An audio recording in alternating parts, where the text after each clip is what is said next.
Shalawat kepada Rasulullah Shallallahu Alaihi Wasallam memiliki keistimewaan yang luar biasa. Al-Fasih dalam Syarh Dalailnya menyatakan bahwa shalawat merupakan media terpenting bagi siapa saja umat Islam yang ingin mendekatkan diri kepada Allah Subhanahu wa Ta'ala.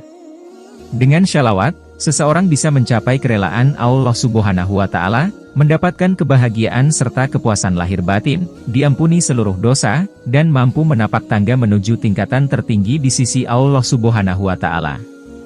Kisah yang dinukilkan dari kitab At-Tadhkirah karangan Al-Qurtubi berikut ini menggambarkan betapa berharganya shalawat untuk Rasul. Al-Kisah, ada seorang gadis yang selama hidupnya tidak pernah mau menjalankan perintah dan menjauhi larangan Allah Subhanahu wa Ta'ala sampai sang gadis meninggal dunia. Meski demikian, ibunya begitu menyayanginya.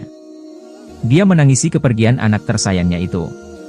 Suatu saat sang ibu tidak kuat lagi menahan rasa rindu terhadap putrinya. Dia memberanikan diri menyampaikan perasaannya itu kepada Imam Hasan al-Bashri. Dengan mata sendu sembab sang ibu berkata, "Wahai Syekh, aku memiliki anak perempuan yang telah meninggal dunia. Aku merindukannya. Dapatkah aku bertemu dengan putri tersayangku itu?" Dengan lemah lembut Imam Hasan menenangkan ibu, "Insya Allah, jika Allah menghendaki, tentu saja bisa." Mendengarkan jawaban tersebut, sang ibu bersukacita. Tanpa banyak kata, sang ibu mendesak Hasan agar memberikan amalan yang dapat mempertemukannya dengan sang buah hati, meski di dalam mimpi. "Bagaimana caranya?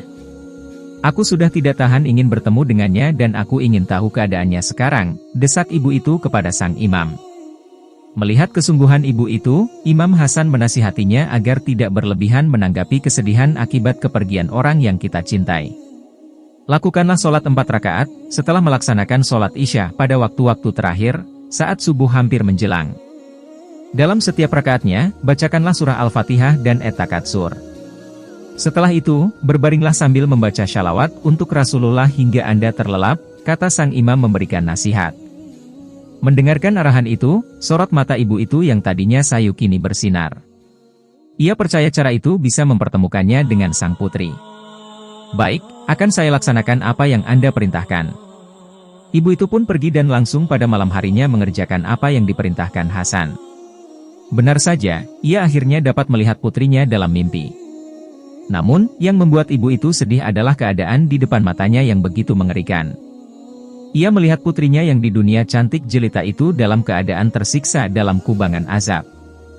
Di tubuhnya terlilit baju dari tembaga yang meleleh karena dipanaskan dan tangan serta kakinya terikat dengan borgol yang terbuat dari api yang menyala-nyala.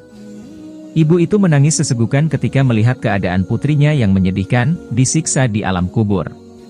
Keesokan harinya ibu itu langsung menyampaikan apa yang dilihat dalam mimpinya kepada Hasan al-Bashri. "Apa yang harus aku lakukan?" kata ibu sambil mengusap air matanya. "Bersedekahlah untuknya. Semoga Allah mengampuninya," kata Hasan menyarankan. Jawaban Hasan. Pada malam harinya, Hasan al-Bashri bermimpi, seakan-akan ia berada di sebuah taman yang sangat indah, yakni taman-taman surga yang dijanjikan. Di dalamnya terdapat ranjang yang tinggi dan indah berhiaskan pernak-pernik yang tak pernah terlihat di kehidupan dunia. Di atas ranjang itu ada perempuan berparas cantik jelita laksana bidadari surga berhiaskan intan permata dan bertahtakan mahkota yang terbuat dari cahaya. Setelah saling pandang, si gadis menyapa Hasan lebih dulu dengan penuh sopan santun, "Anda kenal dengan saya?" Hasan menggelengkan kepalanya dan berkata, "Memang siapa Anda?" Kata Hasan, "Aku adalah putri dari perempuan yang mendatangimu kemarin itu dan Anda nasihati agar membacakan shalawat untuk Rasulullah," ujar gadis itu. Hasan pun langsung tercengang. Ia merasa heran keadaan gadis itu tidak seburuk apa yang dikisahkan sang ibu.